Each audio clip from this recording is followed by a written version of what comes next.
Well, it's quite disturbing, and I think the best way is to await the investigation. I think the investigation should be carried at two fronts. One is domestically, that this is a government of national unity, whether it is speaking with one voice or not, given the fact that our foreign policy is under ANC, while the Home Affairs under DA. We need to understand whether there were any implication based on that or not. At the second front of investigation is the circumstances in which they left.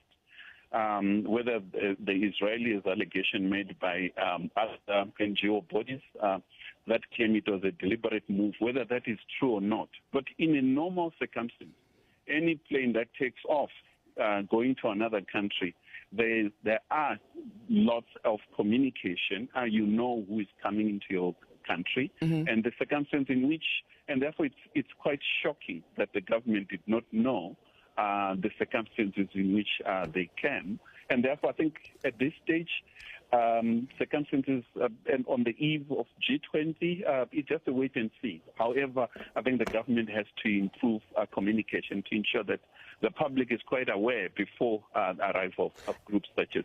And to be clear, we don't yet know how much the South African government knows about the unfolding situation. We're going in the main on a statement from Gift of the Givers that says government was aware, the International Relations Department was aware, and that there'd been, according to the organization, some sort of agreement to waive the requirement around the necessary stamps when you depart a foreign country to be allowed to get into South Africa, right? But given that context, does that put the South African government on the back foot regarding this situation and how it's going to unfold, or at least, at the very least, be perceived?